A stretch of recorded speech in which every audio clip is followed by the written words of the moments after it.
দর্শক, আমরা ভূমিকা সাধারণত দীর্ঘায়িত করি না। শুরুতে অনুরোধ থাকে, আমাদের আলোচনা ভালো লাগলে, বস্তুনিষ্ঠ মনে হলে চ্যানেল সাবস্ক্রাইব করে আমাদের সাথে যুক্ত থাকতে পারেন। ধন্যবাদ আপনাকে, সেই সাথে আমজনতার দর্শক সহ আমাদের আরআই আরআই ভুইয়া সাহেব সহ সকলকে সালাম, নমস্কার এবং শুভেচ্ছা। আপনি যেটা বলছেন জবাব দিয়েছে, খুব ভালো কথা, জবাব দেওয়াই উচিত সব পক্ষেরই। সবচেয়ে মজার বিষয় হলো এই গরু চুরদের পক্ষে বাংলাদেশের মানুষের যে এত দরদ বেদনা উঠলে উঠছে, এটা বোঝা যাইতেছে। কারণ যদি কাঁটাতারের বেড়া দেয়, তাহলে বিজিবি যারা আছে তাদের তো ব্যবসা বাণিজ্য বন্ধ হয়ে যাবে।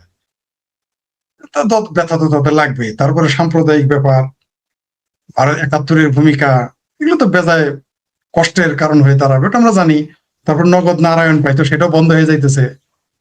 আচ্ছা, আপনার একটা জিনিস বারবার বলতে বলতে মুখে ব্যথা হয়ে গেল, আর কত বলবো। আপনি আপনার বাড়িতে বেড়া দিবেন, আপনার সীমানা, আমার সমস্যাটা কি?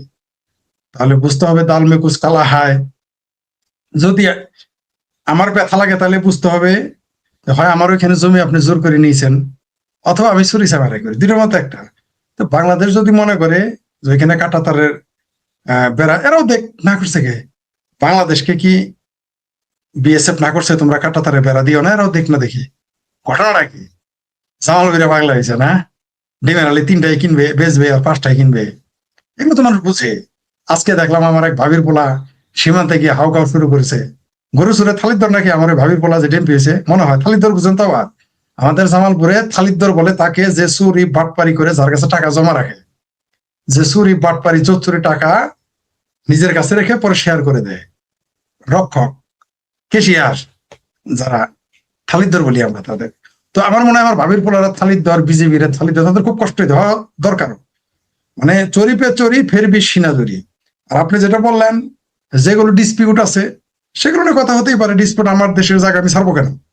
সত্যি তো, সেখানে সে বলবে লাল পতাকার বৈঠক হবে বা সীমানার কাঁটাতারে বেড়া দিয়ে, ঠিক আছে। কিন্তু যেইখানে ডিসপিউট নাই সেইখানে বেড়া দিলেও তো দেখি আমরা তারা সিকরা সিকরি তাদের বুকের ভিতরে চিন চিন চিন চিন করে ব্যথা ওঠে।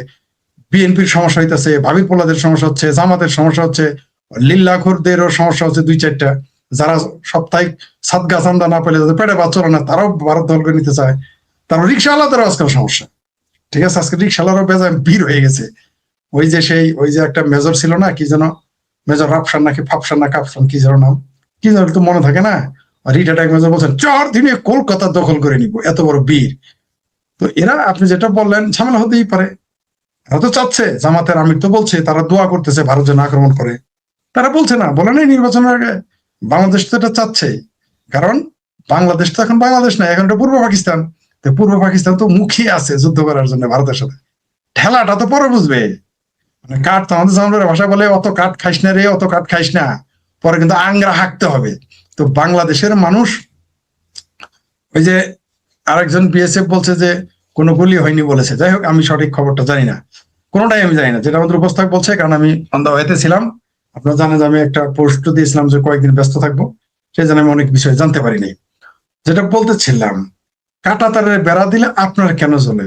আমার সম্পত্তিতে আমি বেড়া দিব, আপনার কেন জ্বলে? যে আপনাদের এলাকা বলে থালিদ্দার, না আমাদের বলে থালিদ্দার। বাংলাদেশে বিজিবির তো থালিদ্দার, এরা থালিদ্দার, তাই এদের কষ্ট হচ্ছে। কষ্ট হওয়াটা স্বাভাবিক, স্বাভাবিক। কারণ আমি তো বলেছি আপনাদের, এই দেশের ১ কোটি মানুষ সরাসরি ভারতের চোরা কারবারের উপরে নির্ভরশীল। ভারতের চোরা কারবারি বন্ধ হলে পেটে ভাতে মারা যাবে। এই যে যারা সীমান্তে জামাতের ভোট দিচ্ছেন, জি মেজর শরীফ, ধন্যবাদ। শরীফ, জি জি ঠিকই বলছেন, ধন্যবাদ। কে দাস বিশ্বাস। এই ১ কোটি মানুষ চোরা কারবারিতে চলে। কালকে ভারতে কারটা তারা বেলা না খায় মারা যাবে। কিন্তু এরা আবার জামাতে ভোট দেয়, ইন্ডিয়া বয়কট। আবার ইন্ডিয়ার সাথে গরু, মুরগি, ভেড়া, তারপরে পাড়া, পালে ঘোড়াও আনতো, হাতিও আনতো, এগুলো সুযোগ নাই তো। মাঝে মধ্যে কিন্তু ভারত থেকে উটও চলে আসে। আপনি কোরবানিতে উঠ দেখেন, এবারে দেখবেন যে কোরবানি ঈদ আসতেছে না, ভারতের উঠ আসবে, নিশ্চয়ই ভারত থেকে উঠ আনার বৈধতা নাই। চুরি করে উঠায় নেও তারা, এখানে হাটে উঠায়। বাংলাদেশে কি উঠ পয়দা হয়? অবশ্য দেওয়ানবাগের সুফি দরবেশ দাবিদার, তার ওইখানে আমি কিছু উঠ দেখেছি। তাছাড়া বাংলাদেশে কোনো উঠ আমি ১৫-২০ বছরে পালন করতে দেখি নাই। কিন্তু বাংলাদেশ উট কোরবানি হইতো, কই থেকে? রাজস্থান থেকে আসতো। উট কি লাইসেন্স করে আনতো, ইনকাম ট্যাক্স দিয়ে আনতো? চুরি করে আনতো, বাটপারি করে আনতো। চোরা কারবারিদের উট চুরি, দুম্বা চুরি, ভেড়া চুরি, কাপড় চুরি, ফ্যান শেডিলের কারবার, এগুলো বন্ধ হয়ে যাবে, তাদের বুকে তো ব্যথা করবেই। তাই এগুলো এখন একটু দেখাবেই। আর এতগুলো মানুষ গরু চুরি মুরগি চুরি করতে গিয়ে মারা গেছে। মোদিজির খারাপ করতে হবে না বাংলাদেশ অবস্থা, বাংলাদেশেরই খারাপ করবে। বাংলাদেশের মানুষ যারা, এদের মোদিজি লাগবে না, এরা যেভাবে চুলকায় নিজের ঘান নিজেই বানিয়ে ফেলে। সুতরাং এই মোদিজিও লাগবে না, অমিত শাহ লাগবে না, মমতা ব্যানার্জিও লাগবে না, শুভেন্দু দাও লাগবে না। এখানে যারা আছে এরা নিজেরাই নিজেদের চুলকায় ঘাও বানানোর জন্য যথেষ্ট বলে আমি মনে করি। আর যদি নরেন্দ্র মোদী জি এবং অমিত শাহ জি আইসা একটু কেল্লা বেল্লা বাজায়, তাহলে তো শোনায় সোহাগা হয়ে যাবে আর কি।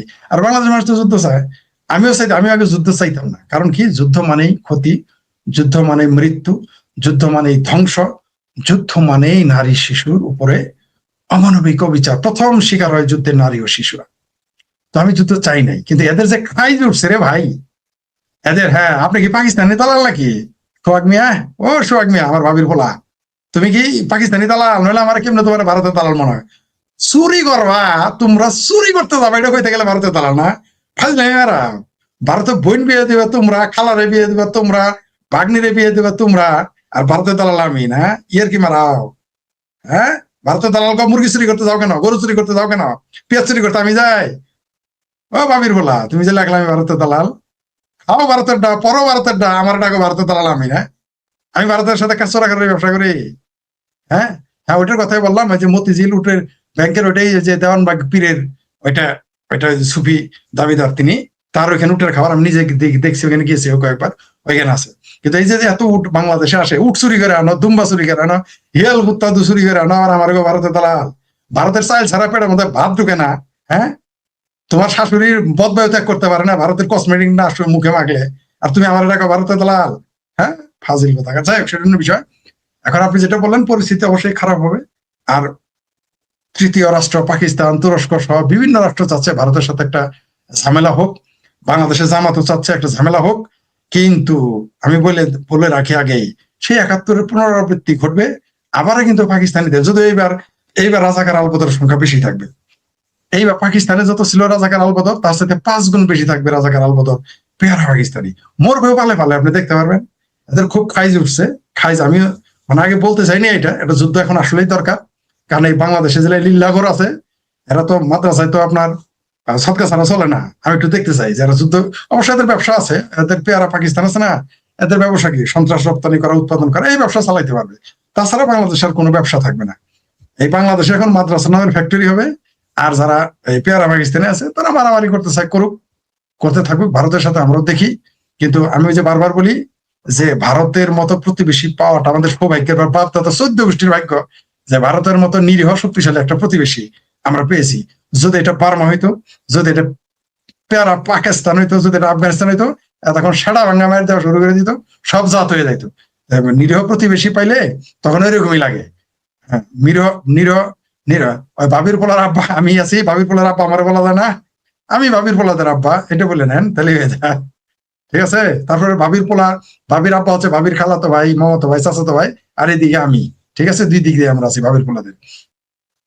হ্যাঁ, তবে আপনি যেটা বলছেন, অবশ্যই এটা যদি সীমান্তে যদি কোনো দুর্ঘটনা ঘটে বা যুদ্ধের পরিস্থিতি সৃষ্টি হয়, যুদ্ধ করতে হয় না ভারতকে। আমি অন্তত ১০০ বার বলেছি, ভারত শুধু ফুড চেইনটা কেটে দিবে, বাংলাদেশের মানুষ পালে পালে দলে দলে মারা যাবে।